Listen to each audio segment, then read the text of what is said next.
மானத்வம் பகவன்மதஸ்ய மஹதः பும்சஸ்ததா நிர்ணயः த்ரிஸ்ஸஸ்ரித்தய ஆத்மசம்விதகிலாதீசானதத்வாஸ்ரயாः. ஆளவந்தார் திருவரங்கத் திருப்பதியில் தனக்கு பிறகு தலைமை பொறுப்பை ஏற்பதற்கு தகுதி வாய்ந்த ஒருவரை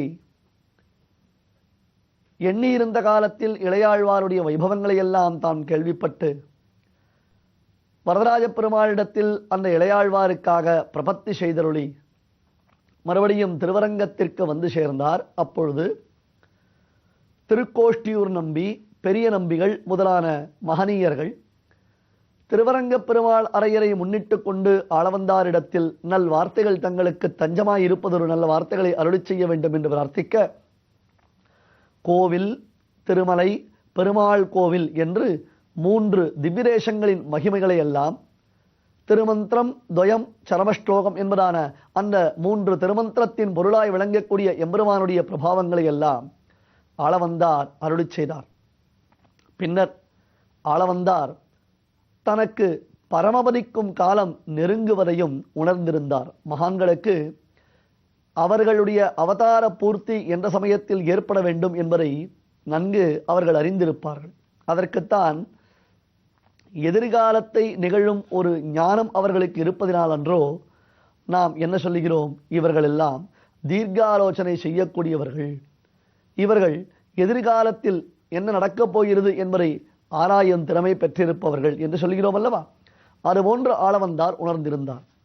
சிஷ்யர்களோ தாங்கள் ஆளவந்தாரை பிரிந்து விடுவோமோ என்னும் ஏக்கத்தில் வாட்டத்தில் இருந்தார்கள். ஆனால் இது ஒவ்வொரு பிறந்த உயிரினத்திற்கும் நியதி. காளிதாச மகாகவி கூறுவார், மரணம் பிரகிருதி ஷரீரினாம் விகிருதிர் ஜீவித முச்சதே புதைஹி என்று. ஒரு பொருளுக்கு உற்பத்தி என்பது ஏற்பட்டது என்றால் அந்த பொருளுக்கு முடிவு என்பது நிச்சயமாக உண்டு. உற்பத்தி யதா உற்பத்திஹி யதா நாசகா. எப்படி அதனுடையதான தோற்றம் உண்டாகிறதோ அதுபோன்று தான் அதனுடைய அழிவும் உண்டாகிறது. என்ன, மற்ற விஷயங்களைப் போல இல்லாமல் சில பெருமை மிக்கதான விஷயங்களுக்கு சற்றே நீடித்ததொரு காலம் இருக்குமே தவிர்த்து உண்மையில் உண்டானது என்பது அழியக்கூடியதுதான். ஆனால் மகான்களுடைய பிரபாவத்தை நாம் பார்க்கும் பொழுது அவர்கள் அவதார புருஷர்கள். நம்மை போன்று அவர்கள் கர்மத்தின் அடியாக பிறப்பது இல்லை. நாம் ஏதோ புண்ணியத்தையோ பாவத்தையோ செய்துவிட்டு அந்த புண்ணியத்தின் பாவத்தின் பலனை அனுபவிப்பதற்காகத்தான் இப்பொழுது இங்கே வந்திருக்கிறோம். ஆனால் பெரியோர்கள் அத்தகையதொரு தன்மை பெற்றவர்கள் இல்லை. எம்பெருமானை போன்றே அவர்கள் அவதாரம் செய்கின்றார்கள். ஆளவந்தார் போன்ற மகாபுருஷர்கள் இந்த சம்பிரதாயத்தை ஸ்தாபிப்பதற்காக வென்றோ அவதாரம் செய்தருளினார்கள். ஆகையால் ஆளவந்தார் தன் சிஷ்யர்களிடத்தில் கூறுகிறார், என் ஆச்சாரியர் மீது ஆணையிட்டு சொல்லுகிறேன், இந்த திருவரங்க திருப்பதியின் திருவை வளர்க்க வேண்டியதான பொறுப்பு உங்கள் எல்லோருக்கும் உண்டு. பின்னர் நான் பரமபதித்த பிறகு இதற்காக எவராவது என்னுடைய பரமபதத்தை பொறுக்காமல் இருந்தார்களேயானால் எனக்கும் அவர்களுக்கும் சம்பந்தமில்லை என்று அருளிச் செய்கிறார். இந்த வார்த்தையின் நுட்பங்களை எல்லாம் நாம் நன்கு அறிய வேண்டும். ஏனென்றால் இந்த ஜீவன் தேகத்தை விடுத்தவுடன் பகவானை அடைகின்றான். எவனொருவன் தகுந்த ஆச்சாரியனை அணுகி அந்த ஆச்சாரியனிடத்தில் ஆச்சாரியன் மூலமாக ஆத்மாவை பகவானிடத்தில் சமர்ப்பிக்கின்றானோ அப்படிப்பட்டதான ஜீவன் உயர்ந்த பரமபதத்தை அடைகிறான் என்பதாக அந்த விஷயத்தை குறித்து நாம் சந்தோஷப்பட வேண்டும் என்னும் விவேகத்தை தான் ஆளவந்தார் அருளிச் செய்கிறார். இப்படியாக ஆளவந்தார் தன் சிஷ்யர்களுக்கு நல்வார்த்தைகள் சொல்லிக் கொண்டிருக்கக்கூடிய சமயத்தில் அவ்வப்பொழுது இளையாழ்வாராம் சுவாமி ராமானுஜருடைய அந்த சரித்திர விசேஷங்கள் அவருடைய திருச்செவியில் படபட ஆளவந்தார் சந்தோஷத்துடன் ராமானுஜர் இங்கே வரக்கூடிய காலத்தை எதிர்பார்த்து காத்து கொண்டிருக்கிறார். ஒரு வழியாக முழுவதுமாக யாதவ பிரகாஷரை விட்டு சுவாமி ராமானுஜர் பிரிந்து விட்டார் என்னும் நல்ல செய்தியும் ஆளவந்தாருக்கு வந்து சேர்ந்தது. அப்பொழுது தன் சிஷ்யர்களில் மிகவும் பணிவுடன் பக்தியுடன் ஞானத்தில் சிறந்தவராகவும் விளங்கக்கூடிய பெரிய நம்பிகளை அழைத்து ஆளவந்தார் அவரிடத்தில் ஒரு பொறுப்பை ஒப்படைத்தார். ஆளவந்தாருடைய அனைத்து சிஷ்யர்களுமே ஞானத்திலும் அனுஷ்டானத்திலும் வைராக்கியத்திலும் சிறந்தவர்களாக இருக்கிறார்கள். இருந்தாலும் எப்படி உய்யக்கொண்டார் மணக்கால் நம்பியை தேர்ந்தெடுத்து ஆளவந்தாரை திருத்தி பணிகொள்ள வேண்டியதான பெரும் பொறுப்பை அவரிடத்தில் ஒப்படைத்தாரோ அதுபோன்று தான் இப்பொழுது ஆளவந்தார் பெரிய நம்பிகளை தேர்ந்தெடுத்தார். தயா நிக்ரம்யதீந்திரஸ்ய தேசிகம் பூர்ணமாஸ்ரயே ஏன விஸ்வஸ்ருஜோ விஷ்ணோஹோ அபூர்யத மனோரதா. சுவாமி வேதாந்த தேசிகன் யதிராஜ சப்ததி என்று பகவத் ராமானுஜர் விஷயமாக 75 ஸ்லோகங்கள் அடங்கிய ஒரு ஸ்தோத்திரத்தை அருளி செய்திருக்கிறார். அதில் குரு பரம்பரையை வரிசையாக அனுசந்தானம் செய்யக்கூடிய காலத்தில் இந்த பெரிய நம்பிகள் விஷயமான ஒரு ஸ்தோத்திரத்தை, ஒரு ஸ்லோகத்தை சுவாமி தேசிகன் கூறுகிறார். தயா நிக்னம் யதீந்திரஸ்ய தேசிகம் பூர்ணமாஸ்ரயே. இவருக்கு பெரிய நம்பி, மகாபூர்ணர் என்பது வடமொழி பெயர். மகா பெரிய, பூர்ணர் நம்பி என்பது தமிழ். இவர் பரிபூர்ணமான கிருபை உடையவராம். இவரிடத்தில் எம்பெருமானாருக்கு, அதாவது சுவாமி ராமானுஜருக்கு பக்தி அதிகம் உண்டு. ஏனென்றால் ராமானுஜருடைய வாழ்க்கையில் பல மகான்களுடைய சம்பந்தம் அதிகமாக உண்டு என்று நாம் பலமுறை பார்த்திருக்கிறோம் அல்லவா. அதில் பெரிய நம்பிகளுடைய பங்களிப்பு மிக மிக பிரசித்தமானது. சுவாமி ராமானுஜருக்கு ஒரு திருநாமம் உண்டு, பஞ்சாச்சாரிய பராஸ்ரயர் என்று. அதாவது 5 ஆச்சாரியர்களுடைய சம்பந்தத்தை பெற்றவர். அதில் பிரதானமாய் விளங்குபவர் யார் என்று கேட்டால் ராமானுஜரே தயங்காமல் சொல்லுவாராம், எனக்கு முதல் ஆச்சாரியர் பெரிய நம்பிகள் என்று சொல்லுவாராம். இந்த பெரிய நம்பிகள் மூலமாகத்தான் உலகத்தை படைத்திருக்கக்கூடிய எம்பெருமானுடைய திருவுள்ளம், அவனுடைய சங்கல்பம் பலித்தது. ஏன விஸ்வஸ்ருஜோ விஷ்ணோ அபூர்யத மனோரதா. உலகத்தை படைத்தான்.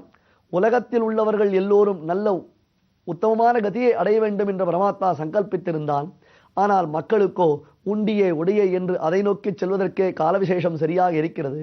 அந்த மக்களை நல்வழிப்படுத்துவதற்கு யார் இருக்கிறார்கள் என்று ஆராய்ந்த பொழுது அனந்த பிரதமம் ரூபம் லக்ஷ்மணஸ்து ததப்பரம் பலபத்ரஸ்திருத்தீயஸ்து கலோ கஷ்டித் பவிஷ்யதி. இந்த ஸ்லோகம் ஞாபகம் இருக்கிறதா? இருந்தாலும் பரவாயில்லை, இல்லாவிட்டாலும் பரவாயில்லை. ஏனென்றால் இந்த ராமானுஜ வைபவத்தின் ஆரம்பத்தில் குரு பரம்பரையை சொல்லக்கூடிய காலவிசேஷத்தில் லக்ஷ்மீநாத சமாரம்பாம் என்று எம்பெருமானிடமிருந்து தொடங்கி இந்த குரு பரம்பரையை வர்ணிக்கக்கூடிய சமயத்தில் இந்த ஸ்லோகம் அடியேனால் இருமுறை உபன்யசிக்கப்பட்டது. மறுபடியும் சொல்லுகிறேன். அனந்த பிரதமம் ரூபம், முதலில் ஆதிசேஷனுடைய அவதாரம். அடுத்தது லக்ஷ்மணஸ்து ததப்பரம்.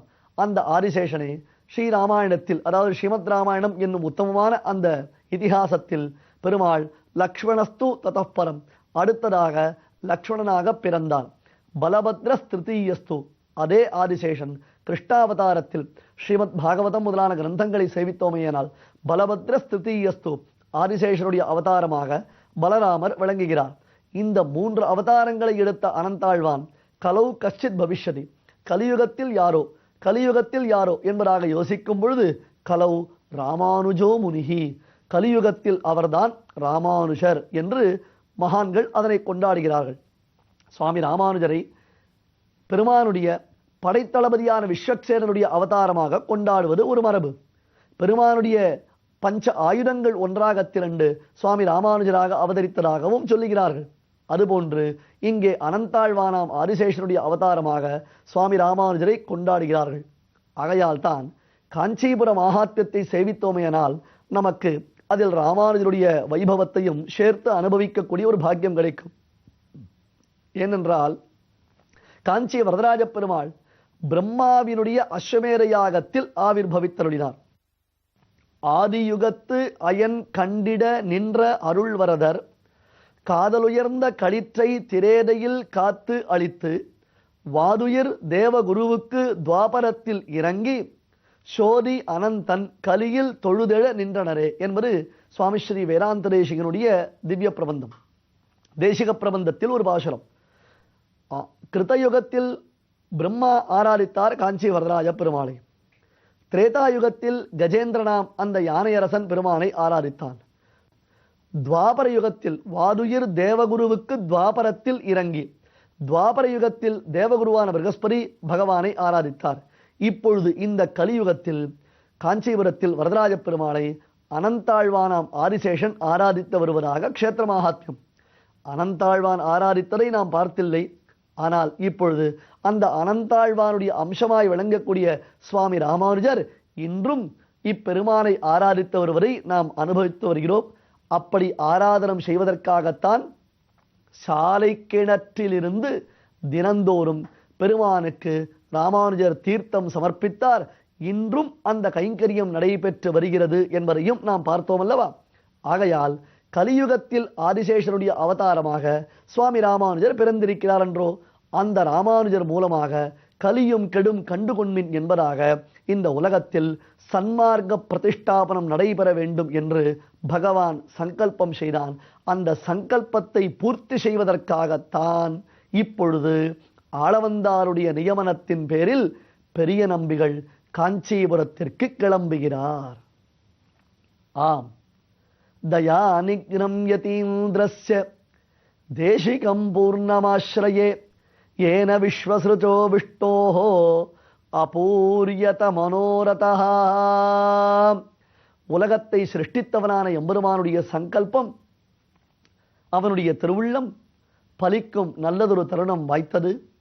அளவந்தாருடைய நியமனத்தின் பேரில் பெரிய நம்பிகள் சுவாமி ராமானுஜரை இளையாழ்வாரை பார்ப்பதற்காக திருவரங்க திருப்பதியிலிருந்து புறப்பட்டு காஞ்சிபுரத்திற்கு வருகின்றார். அந்த மகாத்மாவின் பிரயாணம் ஸ்ரீ வைஷ்ணவ சம்பிரதாயத்தின் தொடக்கம். அறிவிப்பு: பிப்ரவரி 15, 16